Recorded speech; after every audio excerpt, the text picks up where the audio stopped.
नमस्कार किसान भाइयों, मेरा नाम है सुरेंद्र कुमार वर्मा और आप सभी का एक बार फिर से स्वागत है आपके अपने यूट्यूब चैनल जिसका नाम है याना डेयरी फार्मिंग इन इंडिया। दोस्तों, आज मैं आपको एक ऐसी टेक्नोलॉजी से अवगत कराने वाला हूं जिसकी इस समय इंडिया के अंदर बहुत ज़्यादा डिमांड चल रही है और ये ऐसी टेक्नोलॉजी है जो टोटली साइंस बेस्ड है। हमारे आज से पहले कुछ समय पहले जो फार्मिंग होती थी, फ़िश फार्मिंग, वो एक ट्रेडिशनल वे में होती थी। वो नदियों के अंदर, तालाबों के अंदर, पोखर के अंदर होती थी।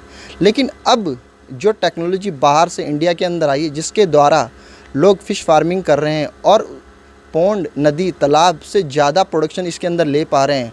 टेक्नोलॉजी ऐसी है कि जिससे किसान भाइयों को कम जगह के अंदर अधिक प्रोडक्शन वो ले पा रहे हैं। तो दोस्तों, मैं आपको इस टेक्नोलॉजी से अवगत कराऊंगा। ये फार्म है जो आप मेरे पीछे देख पा रहे हैं। इस पूरे फार्म को आपको विज़िट करवाऊँगा और यहाँ के जो ऑनर है उनसे भी मैं आपको मिलवाऊँगा।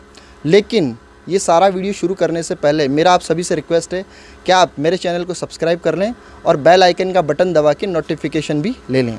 चलिए दोस्तों, हम इंटरव्यू शुरू करते हैं। यहाँ के जो ऑनर हैं उनसे आपको मैं मिलवाता हूँ। यहाँ के जो ऑनर हैं उनका नाम है मिस्टर राजीव शर्मा जी। ये भी एक यंगस्टर हैं। इससे पहले वो कोई और बिज़नेस कर रहे थे, लेकिन जब उन्होंने इस बिज़नेस के बारे में सुना, इसकी तरफ वो अट्रैक्ट हुए। इसके प्लस पॉइंट उन्होंने देखे कि कम जगह में ये फ़िश फार्मिंग कर सकते हैं। जहाँ पे मैं अभी खड़ा हूँ ये एक कॉलोनी है और इस कॉलोनी के अंदर ये फ़िश फार्मिंग हो रही है और लोगों को पता भी नहीं है यहाँ पे क्या चल रहा है।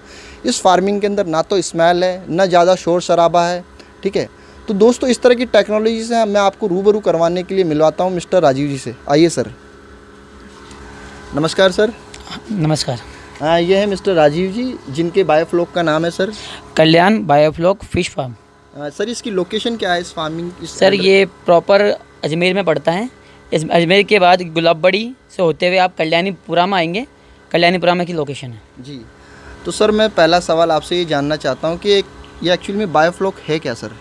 सर, बायोफ्लॉक एक मछली उत्पादन की एक नई तकनीक है जी। जैसे अपन पहले मछली उत्पादन तालाबों में किया करते थे, उसी प्रकार अब हमने मछली उत्पादन को बायोफ्लॉक में लिया है।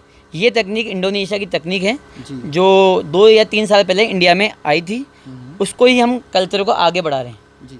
तो सर, ये जो ट्रेडिशनल वे है और ये जो आपकी बायोफ्लॉक टेक्नोलॉजी, इसमें थोड़ा डिफरेंस क्या है? बेसिक डिफरेंस क्या है सर इसका? देखो, इसमें बेसिक इतना ही है कि बायोफ्लॉक के अंदर हम कम जगह में ज़्यादा उत्पादन ले सकते हैं जी। उसमें कॉस्ट भी कम आती है तालाबों के मुकाबले और प्लस जगह भी कम में ही काम हो जाता है और प्रोडक्शन भी अपन ज़्यादा ले सकते हैं।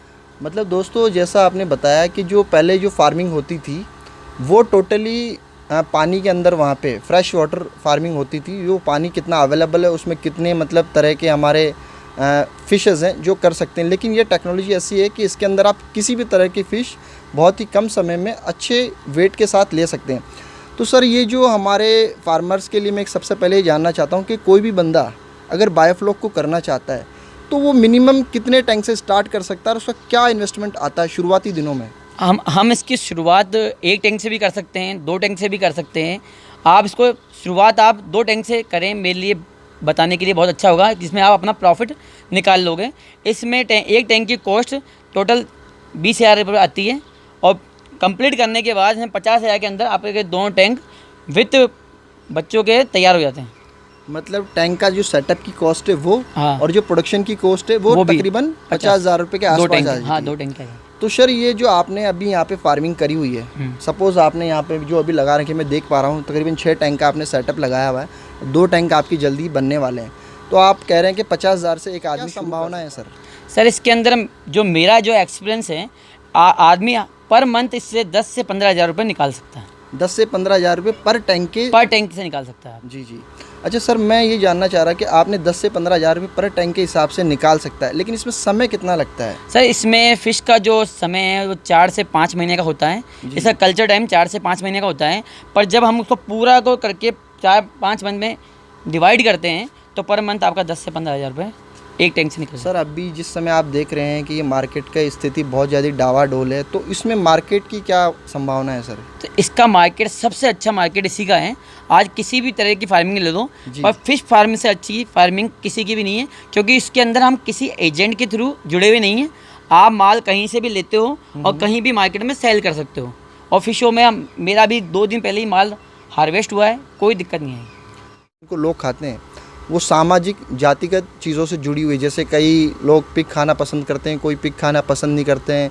चिकन मटन है वो मोस्टली सभी समुदाय के खाया जाता है। उसी प्रकार फ़िश भी एक ऐसा मांसाहार है जो सभी लोगों के द्वारा खाया जाता है। तो मेरे हिसाब से मार्केट की सी कोई समस्या नहीं है। दूसरी बात, आप जब भी फ़िश फार्मिंग करें तो पहले आप अपने लोकल मार्केट में ट्राई कर लें कि वहाँ पे किस तरह की डिमांड है।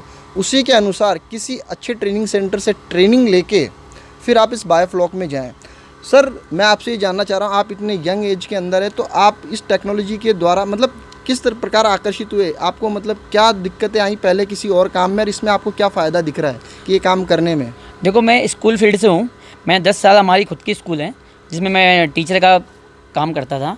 पर स्कूल के अंदर मुझे आगे बढ़ने का कुछ दिख नहीं रहा था कि क्या करेंगे आगे, कोई है नहीं, कंपटीशन बहुत ज़्यादा है। फिर आज के 1.5-2 साल पहले मुझे को करने का मेरा मन करा और फिर मैंने ये काम स्टार्ट करा। मैं राजीव जी की बात में एक बात और ऐड कर देना चाहता हूँ दोस्तों, कि मैंने यहाँ पे आया, इस फार्म को मैंने विज़िट किया तो मैंने देखा कि इसके अंदर जो लेबर एफर्ट है, जो मानव श्रम है, वो बहुत ही नाम मात्र का है।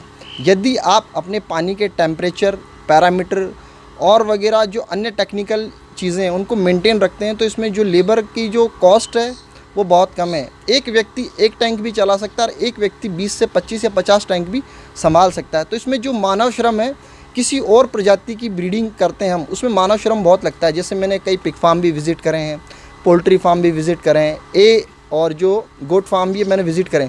लेकिन उन सभी के अंदर डेयरी के अंदर भी आपको 24 आवर्स अपने देने पड़ते हैं। लेकिन ये एक ऐसा बिज़नेस है जिसके अंदर आप बहुत ही कम समय में सुबह शाम सिर्फ अपना काम करके इस फार्मिंग को कर सकते हैं।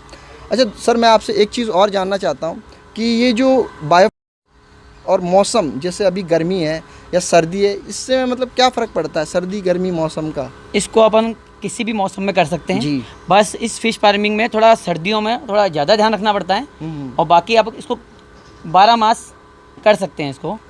अच्छा राजीव जी, दूसरी चीज़ मैं आपसे जानना चाह रहा हूँ, जैसे यहाँ पे ग्रीन नेट लगा हुआ है तो मतलब इसमें शेड बनाने की जो खर्चा है वो मेरे हिसाब से नाम मात्र का है या ना के बराबर है। इसमें शेड की आवश्यकता पड़ती है हमें? नहीं, बायोफ्लॉक के अंदर जी, इसके अंदर आपको शेड की आवश्यकता बिल्कुल नहीं होती है। जी। आप ये आपको दिख रहा होगा यहाँ पे, जी सर। इससे आप अच्छा काम चलेगा आपका, आपको शेड बनाने की जरूरत नहीं होती बायोफ्लॉक में। ठीक है दोस्तों, आप मेरे साथ बने रहिए। मैं इस फार्म का और भी बहुत सारे वीडियोज़ हैं जो आपको मैं दिखाता रहूँगा, और आपको इस वीडियो से रिलेटेड, इस फार्म से रिलेटेड या इस टेक्नोलॉजी से रिलेटेड कोई भी सवाल हो, आप कमेंट बॉक्स में जाके मुझसे पूछ सकते हैं।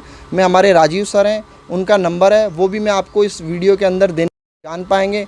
और यदि आप इनके पास ट्रेनिंग करना चाहते हैं तो वो भी आप इनसे बात करके जान सकते हैं। चलिए दोस्तों, थैंक यू वेरी मच आज के लिए। Thank you.